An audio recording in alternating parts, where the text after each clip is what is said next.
Bueno, vamos a dar comienzo formal a esto. En primer lugar, agradecer a los invitados, a Agustín, a Daniel, a María Elena Provenzal, que se va a estar sumando próximamente.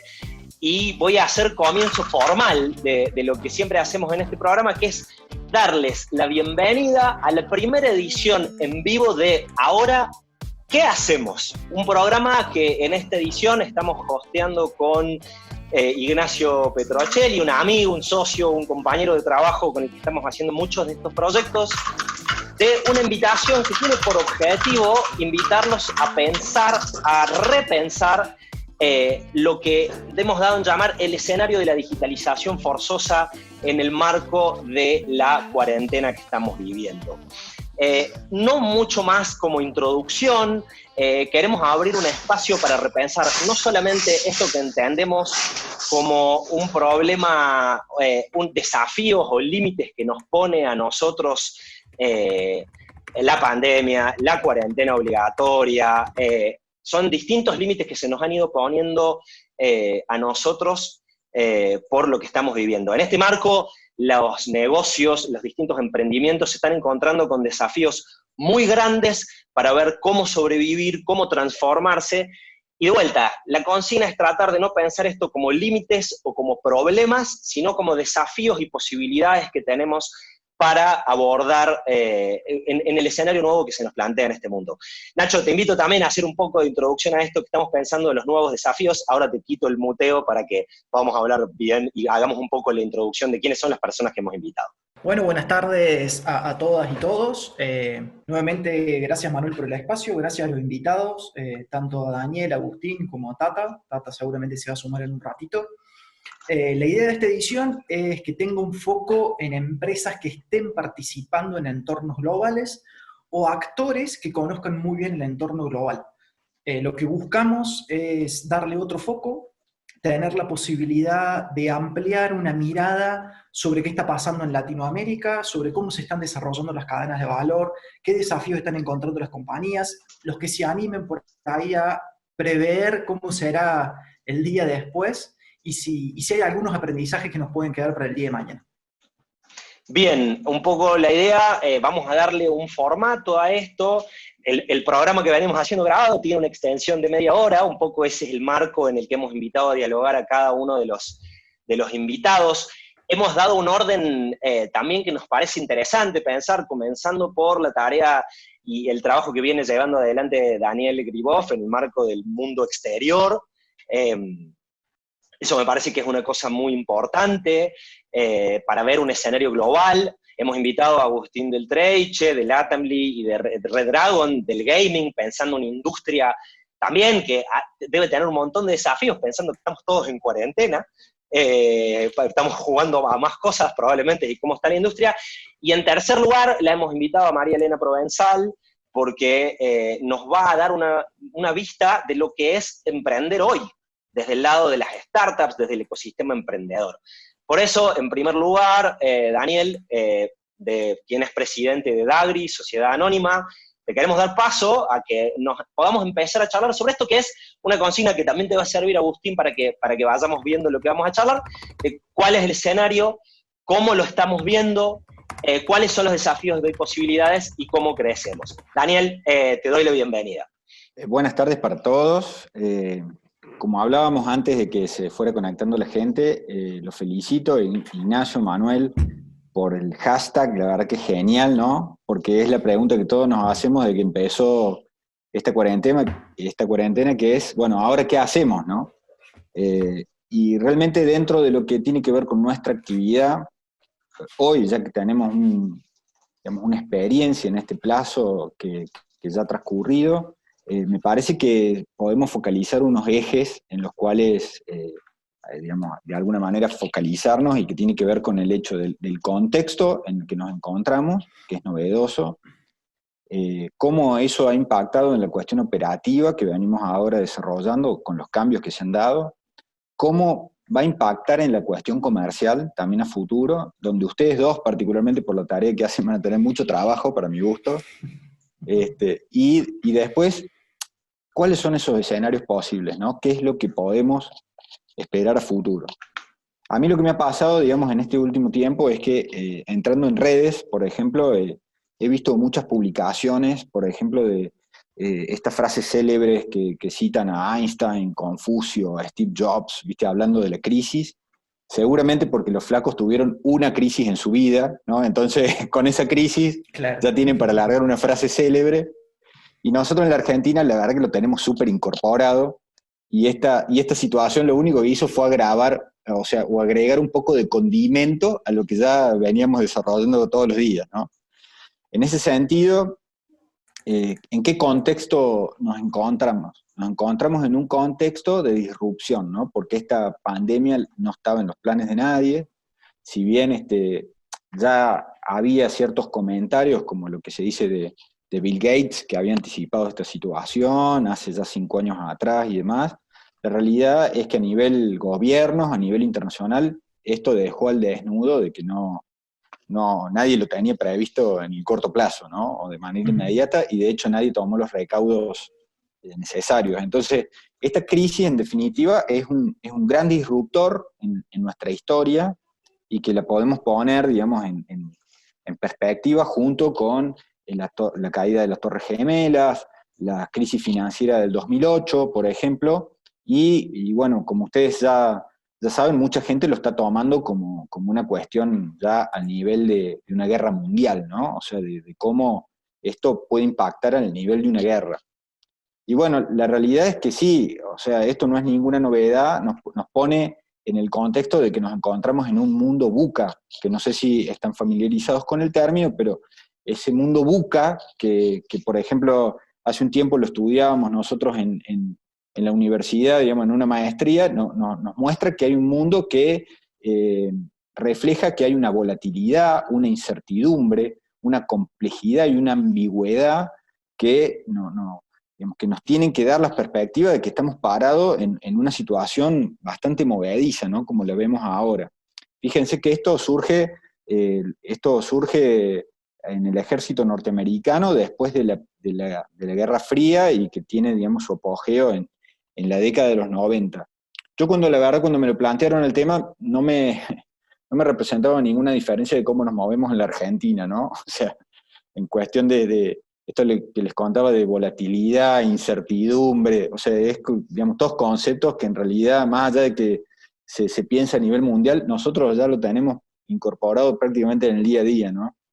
Entonces, ¿qué tenemos como contexto? Una gran distorsión, porque esto, al ser absolutamente disruptivo, ha distorsionado todo, ¿no? Entonces, ya no hay parámetros, que les vuelvo a repetir, para nosotros no es ninguna novedad, pero el tema es que a nivel global es como que no hay parámetros, y eso es complejo, ¿no? Uno de los escenarios que vemos particularmente, digamos, que demuestra esto, es lo que tiene que ver con insumos médicos y con productos alimenticios, ¿no? Que hemos visto que realmente ha cambiado todo tanto, donde los precios ya no se sabe qué referencias, digamos, tomar, cuáles son los valores reales, la disponibilidad de mercadería, cómo se están peleando los gobiernos por hacerse, digamos, de insumos críticos para la salud. Eso no es un tema menor. Y hasta incluso esta semana los directores de la OMC y la OMS, o sea, la Organización Mundial del Comercio y la Organización Mundial de la Salud, largaron un comunicado conjunto donde decían que proteger las vidas es nuestra prioridad principal, y estos esfuerzos pueden ser impedidos por disrupciones innecesarias al comercio global y las cadenas de suministro. Y eso es lo que está pasando, digamos, actualmente. Ustedes saben que acá en Córdoba tenemos la suerte de tener 2 fábricas de respiradores, que no hay muchas en Latinoamérica. No les digo, o sea, para que ustedes tengan una idea, según una información, digamos, provista por la OMC, hay solo 25 países en el mundo que exportan respiradores, ¿no? Por ejemplo, todo el continente africano no tiene un fabricante de respiradores. Entonces, eso le da un carácter estratégico a los insumos médicos y también a los alimentos, que es imposible medir, digamos, en este momento de gran incertidumbre, ¿no? ¿Cómo esto, desde el punto de vista operativo, nos ha afectado a nosotros en la Argentina. En la Argentina, particularmente, lo que hemos estado analizando y viviendo, digamos, en el día a día, tiene que ver con esto que el comunicado conjunto, digamos, transmitía, que es la necesidad de, primero, preservar la salud de la gente, ¿no? Entonces, por ejemplo, la aduana lo que hizo en un primer momento fue licenciar a aquellos, a aquellos profesionales que tenían más de 60 años y que ya tenían patologías preexistentes. Eso ya redujo bastante, digamos, la plantilla, una plantilla que siempre, digamos, se está pensando que es poco, digamos, para lo que tiene que ver con la operatividad, digamos, que se viene desarrollando. Y ese personal reducido, digamos, en un primer momento fue destinado solamente a la verificación de materiales esenciales para la salud y también para alimentos, ¿no? Entonces, ¿eso qué significaba? Que si uno tenía, digamos, en camino un embarque de autopartes, de productos textiles, de juguetes o lo que sea, bueno, eso no iba a ser intervenido por la aduana, ¿no? Entonces, eso derivó en que muchos de los productos quedaran en la frontera del lado exterior y que no cruzaran, o que llegaran acá y alcanzaran a bajarse, pero sin poder hacerse el importador de su mercadería, ¿no? Por otro lado, digamos, también las exportaciones, se hizo foco en que, por supuesto, salieran aquellos productos que fueran perecederos, ¿no? Que tuvieran estacionalidad o que no fueran de un acopio sencillo. Entonces, si bien eso siguió funcionando, ya vemos en las últimas estadísticas, que les voy a contar más adelante, que la baja en las exportaciones en el último mes ha sido también considerable y ha tenido un gran impacto, ¿no? Seguramente en lo económico el impacto es doble, porque las importaciones también cayeron muchísimo, ¿sí? Las exportaciones no han caído tanto, digamos, a ese nivel, pero también cayeron. Entonces hay que prestar especial atención a eso. En este último tiempo también hemos visto que se han flexibilizado, y ustedes ven que todos los días o todas las semanas, digamos, se están incorporando actividades, digamos, que ya pueden, digamos, funcionar a pesar de la cuarentena. Ya hace un par de semanas que lo que tiene que ver con comercio exterior está considerado como un servicio esencial para la economía. Y al haberlo considerado de esa manera, básicamente lo que hizo fue abrir la puerta para que todas las actividades vinculadas con el comercio exterior pudieran cursarse. Siempre, por supuesto, teniendo en cuenta las instrucciones generales de la aduana, que lo que establecían era una comunicación previa al servicio aduanero, simplemente porque es un trabajo que hacemos en conjunto y nos tenemos que ayudar mutuamente, en el sentido de que ellos puedan organizar también el personal, digamos, que va a intervenir en las operaciones, y nosotros, que también tenemos que estar físicamente ahí, o sea, a través de nuestros representantes, nuestros dependientes y demás, que todos podamos, en definitiva, cuidarnos, que es lo más importante. Entonces, en este momento lo que se hace es avisar con la mayor anticipación posible que va a estar llegando una carga, que la mercadería se va a ingresar a depósito, que se va a estar liberando, o que va a haber una exportación, que va a haber una exportación en una planta que tiene tal o cual particularidad, para que se tomen los recaudos del caso y que por supuesto nos organicemos en el sentido de decir que si se puede o no se puede hacer, sea algo que esté consensuado entre todos, ¿no? Entonces, ¿qué es lo que está pasando con esta situación? Lo que está pasando es que esto afectó toda la logística, toda la cadena logística está afectada. En una de las últimas reuniones que tuve con gente que está en la parte de logística, estamos hablando de just in time y lean management, ya está, eso no existe más, ¿sí?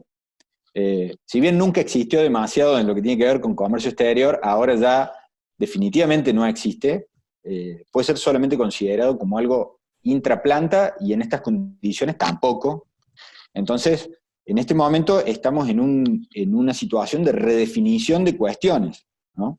Así es. En esa redefinición de cuestiones hay que aceptar que a lo mejor vamos a tener situaciones que antes serían inadmisibles, como por ejemplo costos en la devolución de los contenedores vacíos, costos de camiones parados de un día para el otro, o 2 días, o 3 días, lo que sea, mercadería dentro de depósito fiscal, digamos, que por ejemplo, si bien ha habido avances, por ejemplo, en las negociaciones entre los operadores y las terminales portuarias, donde se han prorrogado los plazos del primer movimiento, que es ese plazo que los operadores tienen para retirar los contenedores del puerto con un costo, ¿no? Y después de ese plazo automáticamente es el doble, o sea, es una incidencia muy, muy importante. Todos esos plazos se han ido prorrogando, se vienen prorrogando, porque si bien las actividades se han ido desregulando, la situación es que seguimos en cuarentena, todos seguimos en cuarentena, y todos tenemos la intención de cuidarnos. Y eso significa que también las dotaciones en el puerto, en la aduana, en nuestras mismas oficinas y demás, sigue siendo reducida. Entonces, no estamos en plena operatividad en este momento. Estamos operativos, tomando los recaudos del caso para que la gente que interviene en el proceso no se contagie y tenga, digamos, por supuesto, preservada su salud, ¿sí? Dentro de ese contexto, como yo les comentaba, las urgencias, como hace mucho tiempo yo no veía, ya no son tan urgentes. Ya ahora las urgencias pasan por otro lado, la seguridad me parece que es el ítem principal, y se han empezado, digamos, a entender, digamos, que hay costos adicionales que no está mal tomárselos en tanto y en cuanto no se afecte la salud de las personas que intervienen. Entonces, ¿qué tenemos? Por ejemplo, en cargas aéreas, les cuento, se ha provocado un embudo, digamos, en la aduana de Ezeiza. Ya Córdoba no está operativa, digamos, desde el punto de vista de fletes aéreos, y eso significa que encima con una dotación reducida, la gente no dé abasto para liberar toda la carga que está llegando, que encima es carga crítica vinculada con la salud, o sea, insumos para los respiradores, barbijos, insumos para la industria alimenticia crítica, repuestos, o sea, un montón de situaciones se vienen presentando, ¿no? Entonces, por ejemplo, nosotros tenemos varias cargas ahora dando vueltas que entendemos que probablemente una liberación que dentro de la normalidad en Ezeiza, un canal rojo debería durar más o menos unos 5 días hábiles, ahora ya estamos considerando entre 10 y 15, ¿sí? Y eso tiene un costo, digamos, muy importante, que la terminal de TCA en Ezeiza ha decidido no bonificarlo. O sea, ellos, a diferencia del puerto, ellos no perdonan nada, ni han bajado ningún costo, ¿no? Con lo cual, eso es un costo directo, digamos, con lo que tiene que ver con la logística, muy importante.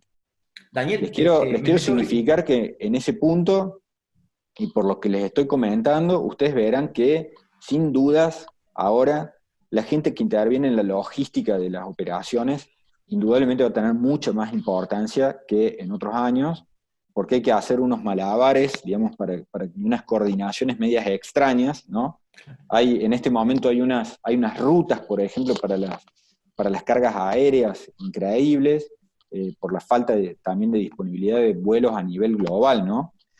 Hay también muchísimas demoras en lo que tiene que ver con los embarques marítimos. Hay líneas que van suspendiendo embarques y hay que recoordinarlos para que salgan con otras navieras. Bueno, son situaciones a las que hay que entender que eso forma parte de lo que le denominamos la nueva realidad, ¿no?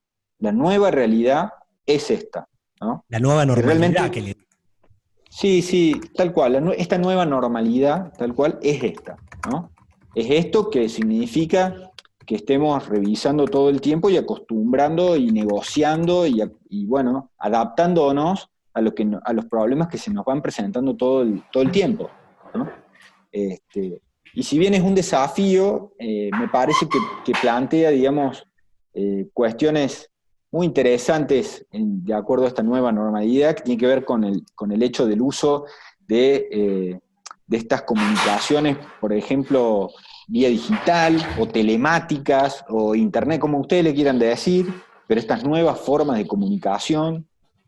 También lo que hace es que las empresas tengan que asegurar su liquidez, digamos, para poder afrontar esos gastos que van a tener, ¿no? Sí.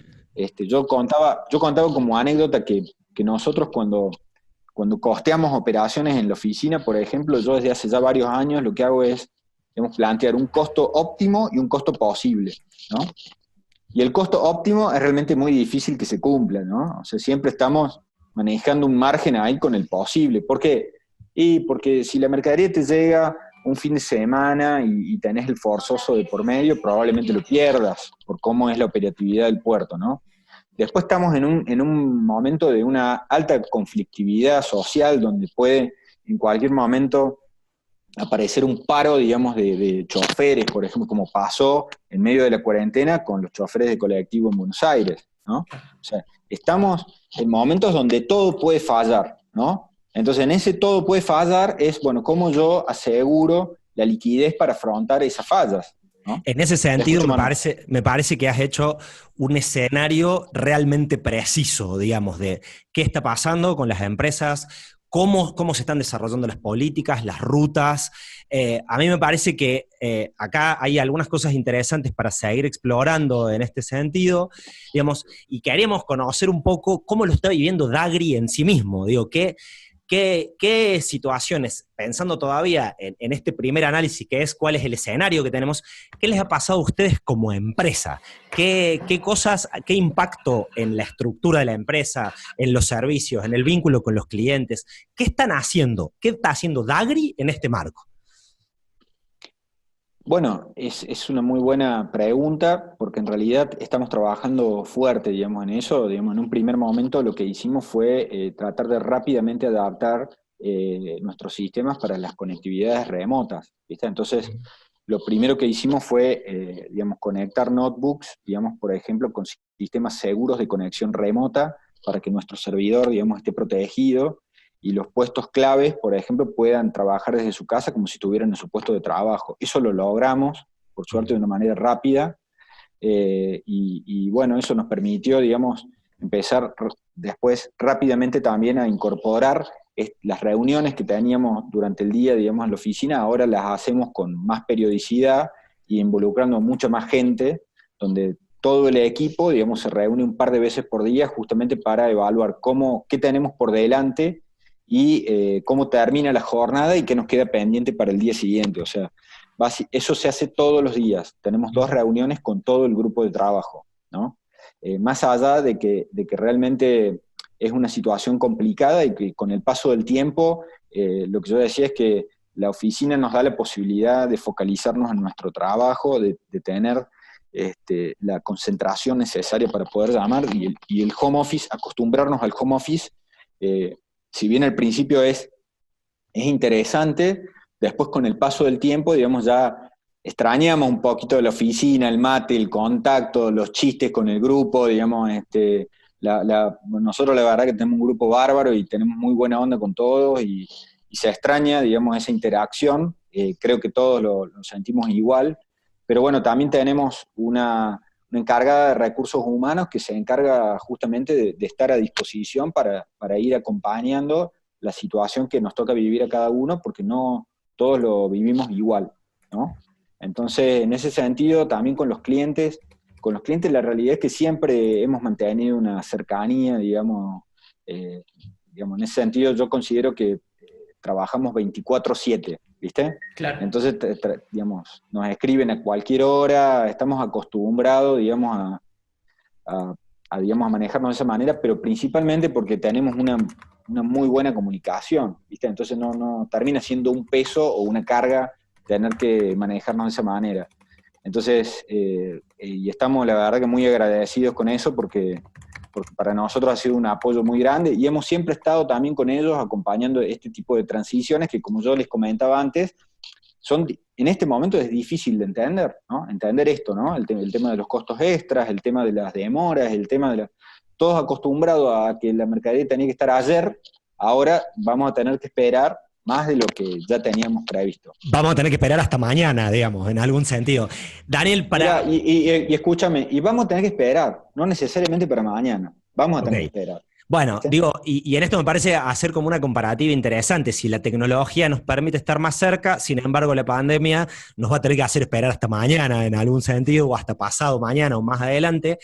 Y en este sentido vos nos planteaste un escenario, nos planteaste qué está pasando en tu empresa en términos de organización, y ahora como pregunta de cierre, para también darle pie también a Agustín, vamos a organizar un poquito, vamos a hacer 2 preguntas hacia la finalización de cada orador, digamos, del público, las primeras 2 preguntas que nos lleguen en el chat, para hacerlo así como más rápidamente. Les vamos a habilitar 2 preguntas para cada orador, porque si no va a ser realmente muy largo. Yo hago la última que tengo yo para hacerte, que es, por un lado, ¿qué pasa con los clientes? Vos nos contaste, bueno, se han adaptado, hicimos trabajo remoto, nos contaste un poco cuál ha sido el escenario de movimiento del mercado, digamos. Bueno, nos contaste ahora qué pasa con Dagri hacia adentro. Bueno, ¿qué está pasando hacia afuera? ¿Cómo están trabajando con los clientes? ¿Qué pasa con los clientes? ¿Qué les ha pasado con la facturación? Bueno, por supuesto que todos han estado golpeados con la facturación, ¿viste? Y yo lo que planteo es que, y lo que hablo mucho con los clientes, es que hay muchos que están esperando que esto termine, ¿viste? Y que vuelva a ser como antes, cosa que yo no creo que vuelva a ser como antes, ¿no? Uh-huh.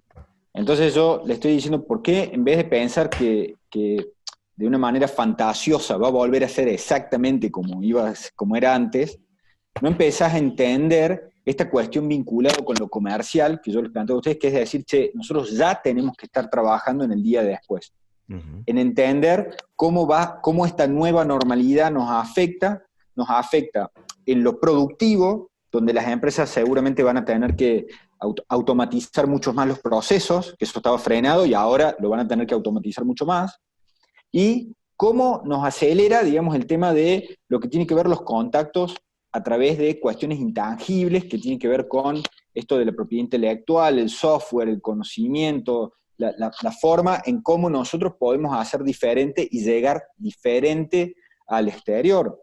Porque la realidad es que el mundo sigue estando, el mundo va a seguir comprando, ¿viste? Porque nosotros encima vendemos, digamos, no vendemos alimentos, vendemos insumos para fabricar alimentos, que no es lo mismo, vendemos productos primarios, ¿ok? Entonces, ¿cómo hacemos para que esa gente que antes, por ejemplo, nosotros lográbamos, digamos, gestionar clientes nuevos a través de misiones comerciales, ferias, ¿viste? Con esa cuestión que todo el mundo habla de la mística, de la negociación, de juntarte, tomar un café, las cenas? Bueno, eso ya no va más, no va más. Hay que pensar, digamos, ahora en técnicas de promoción digitales, ¿viste? Hay que pensar en cómo utilizar plataformas virtuales para eventos, donde Tenemos que aprender mucho de la industria del software, ¿no? Muchísimo, muchísimo, pero lo bueno que tiene es que el software nos está planteando el problema con una solución bastante sencilla. Mira esto que estamos haciendo ahora, por ejemplo, ¿no? Por ejemplo. Imagínate el uso del Zoom para proyectar un video institucional tuyo, para agarrar la cámara y llevarla a recorrer tu cámara y mostrarle a un cliente que esté no sé, en Singapur, cómo son los procesos tuyos de producción en tiempo real. Cómo vos podés, o sea, realmente hay que entender que esto, como todas cuestiones disruptivas, ¿viste?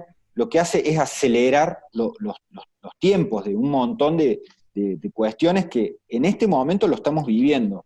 Y realmente eso me parece que es un punto muy, muy importante para considerar el futuro. Yo lo que le vengo recomendando a los clientes, que es lo que vos preguntabas antes, es que no se frenen, que entiendan esto rápidamente y empiecen ya a gestionar reuniones virtuales, contactos comerciales, porque además, en mi experiencia particular, he visto que esto también ha acercado y ha destruido los protocolos previos, por ejemplo. Viste que antes vos tenías que mandar una nota que pase por uno, por el otro, que la reunión, que el vuelo, que la recepción, que los horarios. No, ahora es rapidísimo. Rápidamente vos estás hablando con un CEO, estás hablando con un gerente de compras de una multinacional. Entonces, esto representan oportunidades desde el punto de vista de comercial que yo sinceramente no lo había visto y te quiero decir que me encanta. Bien, me parece, para cerrar, ya tengo una pregunta de Federico Lunello que va a ser la última, pero esto que acabas de decir me parece que es una demostración también para el evento que estamos haciendo acá. Dijiste un CEO, un responsable de compras de una empresa de software, lo estoy viendo Agustín, no es estrictamente de software, pero digo, pensando que es un escenario que nos permite estar muy cerca de una manera muy rápida. Federico Lunello nos deja la última pregunta que te vamos a hacer. Nosotros, porque yo te iba a preguntar cómo vemos el tema de las exportaciones para la Argentina, digamos, en esto, y en ese marco, Federico pregunta, nosotros como país productor de alimentos, si tenemos alguna oportunidad de la exportación. Bueno, Fede es un amigo, antes que nada, le mando un abrazo, un crack del marketing, les aviso, ¿no? Pero la verdad es que Mira, siempre cuento una anécdota que la semana pasada me llamó un productor rural que, digamos, explota 23.000 hectáreas, ¿no? Entonces me dice, bueno, mira, yo te llamo porque quiero exportar. Tengo maíz, soja y trigo. No, le digo, no me llames por eso. No me llames. Llámame porque tenés 23.000 hectáreas y querés invertir en un proceso productivo para agregar valor. Pero no me llames para decir que vas a estar exportando lo mismo que ya estamos exportando, ¿no? Y que exportan 10 empresas del país que concentran el 90% del volumen exportable, ¿no? Entonces, ¿dónde está el desafío? El desafío está también en que, de alguna manera, las empresas entiendan que sin invertir esta situación no va a cambiar, ¿no? Si no, digamos, de alguna manera modificamos la matriz exportadora de nuestro país, vamos a seguir en la misma, no vamos a tener cambios de ningún tipo. Nos podemos comprar un poco más, un poco menos, pero en la matriz exportadora no vamos a tener cambios y no va a ser significativo el impacto en nuestra economía. Ese es el tema. Necesitamos también que el gobierno acompañe, ¿no? Y tengan en cuenta el ejemplo de la soja. La soja paga el 33% de derechos de exportación, cuando el límite para las importaciones fijadas por la Organización Mundial del Comercio es el 35%. Es una locura. Imagínense la penalización que le estamos dando a los exportadores. Entonces, ¿por qué el gobierno, en vez de cobrar ese monto que es altísimo, es increíblemente alto, no establece planes donde a las empresas de alguna manera les plantee la necesidad de que inviertan esa plata en procesos productivos, que sean controlados, no importa hasta que tengan sobreprecios, mirá lo que te digo, no importa. Acá lo que importa es que realmente se cambie la matriz exportadora y que nosotros podamos agregar valor, generar puestos de trabajo e ingresar más divisas al país.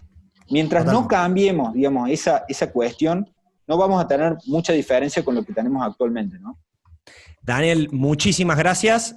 Por supuesto, vamos a seguir charlando y si empiezan a surgir preguntas e intercambio entre los invitados, lo vamos a empezar a habilitar.